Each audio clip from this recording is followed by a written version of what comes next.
All right, today we're doing something a little different. We're going to drop you right into the hot seat of a high-stakes consultant general surgery oral exam. The scenario? It's a classic. You have a patient who is crashing, and your career could literally hang on your next few answers. So let's get started. Okay, candidate, listen carefully. You've been called urgently to the emergency department. You walk in, you see your patient. They're hypotensive, they have a fever, and they are jaundiced. Tell me, what is your absolute first priority? So here's how this is going to play out. First, we'll tackle the unstable patient, then figure out the diagnosis. After that, we'll look at the first-line intervention, ERCP, and what to do when it fails. Then we'll dive into the surgery itself, and finally, brace yourself for the examiner's final twist. Okay, Section 1, the unstable patient. Look, in a real emergency, and definitely in the exam, this is where you can pass or fail in the first 30 seconds. Your first move is everything. Examiner, my first priority here isn't the diagnosis, it's resuscitation. I have to stabilize this patient first, so I would immediately run through my ABCs. Step 1 is airway and breathing. Make sure they're both patent and effective. Step 2 is circulation. That means getting 2 large-bore IVs in and starting aggressive fluid resuscitation right away. And as I'm getting that IV access, that's step 3. I'm drawing a full set of bloods for investigation. Only when the patient starts to stabilize do I move to step 4, which is getting a focused history. You know, the biggest mistake here would be to chase a diagnosis before stabilizing the patient. Good, your resuscitation is working, his pressure is starting to improve. So here's the history you're able to get. He's a 39-year-old man, he's had 5 days of worsening right upper quadrant pain, high fevers, and now jaundice. On examination, he's tachycardic at 110, his pressure is still on the low side at 90/60, and he's very tender in that right upper quadrant. But interestingly, his Murphy's sign is negative. So what are you thinking now? And with that, we move to Section 2, diagnosing the crisis. The candidate has stabilized the patient. They've gathered the initial data.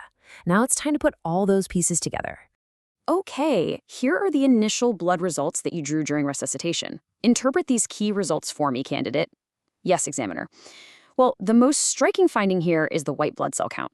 It's sky high at 22,000, which is screaming severe infection. Next, the total and direct bilirubin are both way up, which confirms we're looking at an obstructive pattern of jaundice. And finally, the ALT is just mildly elevated, which is pretty consistent with some secondary liver inflammation because of that obstruction. This is a textbook lab picture of sepsis coming from the biliary tree.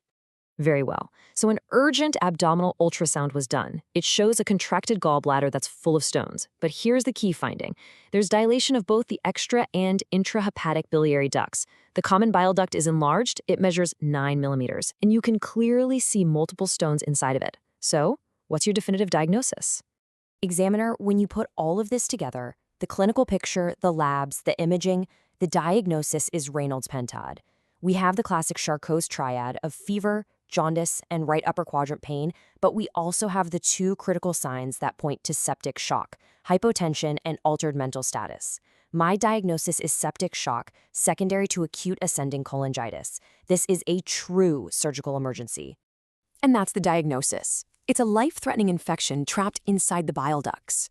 This brings us right to Section 3, the first intervention, ERCP. And believe me, the clock is ticking. What are you going to do right now? Precisely. The patient is critically ill. You have a clear diagnosis. Lay out your immediate management plan for me. Okay, my plan has multiple parts, and they all need to happen fast. First, this patient needs to be admitted to the ICU for close hemodynamic monitoring.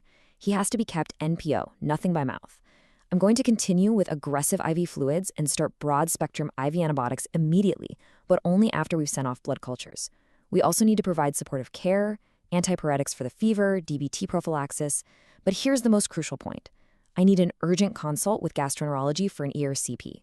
The source of the sepsis has to be controlled, and that means we have to decompress the biliary system without any delay. Okay, that's a solid textbook plan. But in a viva exam, the examiner will always throw a wrench in the works to test how you adapt on the fly. And that brings us to Section 4, when endoscopy fails. So the gastroenterologist takes the patient for an urgent ERCP. They get into the common bile duct and find it's just full of pus. They do a sphincterotomy. They manage to pull out most of the stones, but one large stone is firmly impacted down in the distal duct, and they just can't get it out. And despite all their efforts, the patient is still septic, and his bilirubin continues to climb. So endoscopy has failed to clear the obstruction. It's failed to control the source of sepsis. What is your definitive plan now, surgeon? Examiner, with a failed ERCP and ongoing sepsis, medical management is off the table. The definitive plan is now surgical. This patient needs to go to the operating room for a cholecystectomy combined with a laparoscopic common bile duct exploration to get that impacted stone out and finally drain the biliary system. And this is really where a general surgeon earns their keep. The decision to operate has been made, so let's move to Section 5, Mastering the Operation. The examiner is now going to dig into the candidate's technical knowledge of the procedure itself. Okay, so you're in the operating room doing the laparoscopic CBD exploration. What are your options right there on the table to get this difficult stone out? Well, examiner, I've got a number of tools and tricks up my sleeve, and I'd use a step-by-step approach. First, I could try giving IV glucagon to relax the sphincter of Oddi. That might just let the stone pass on its own.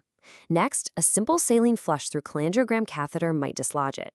If that doesn't work, I'd escalate to using a full-Gardy balloon catheter to try and pull the stone out, or a Dormia basket to grab it.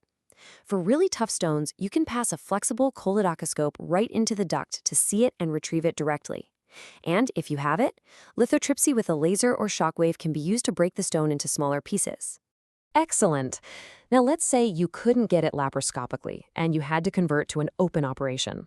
You've made an incision in the bile duct, a choledecotomy, and you've successfully removed the stone. How do you close the common bile duct? That's a great question, examiner, because it's a high-yield point, and it depends entirely on the size and condition of the duct. If the duct is nice and dilated and healthy, usually we say greater than 5 millimeters, you can close it primarily with a fine 4-0 absorbable suture. But if the duct is small, non-dilated, or inflamed, there's a really high risk of causing a stricture if you close it primarily. In that situation, the standard of care is to close the duct over a T-tube. This basically stents the duct open while it heals and provides external drainage, which is much, much safer. That's a fantastic, nuanced answer. It shows really sound surgical judgment. But this exam isn't over yet. A consultant surgeon has to be ready to handle anything, anywhere. And that brings us to Section 6, the examiner's final twist. All right, candidate, final question. Let's change the scenario completely. You're not in some big tertiary care center. You're in a small primary hospital with limited resources. Your septic patient with cholangitis is crashing. You have no gastroenterologist for an ERCP, and you have no interventional radiologist. How do you decompress the biliary system and save this patient's life? Examiner, even in a resource-limited setting, the fundamental principle doesn't change. Urgent biliary decompression is life-saving. So my first option, if there's any basic radiological support at all, would be a percutaneous transhepatic cholangiography, or PTC. That involves passing a needle through the skin and liver into a dilated bile duct to place a drainage catheter. If that's also not available, then my only remaining option is surgical. I would have no choice but to go directly to the operating room for an emergency surgical decompression. This would mean doing an open or laparoscopic choledocotomy with a T-tube placement to drain the infected bile. It's not the ideal first step in a modern center, but in this scenario, it would be absolutely life-saving. And that is a pass. You see, this whole scenario really hammers home a core principle of surgery. It's not just about knowing the first step, it's about knowing all the next steps when that first one fails. From resuscitation, to endoscopy, to laparoscopy, to open surgery, a surgeon has to be prepared for every single possibility. So the real question for you is, when you're faced with a crisis, how many steps ahead are you thinking?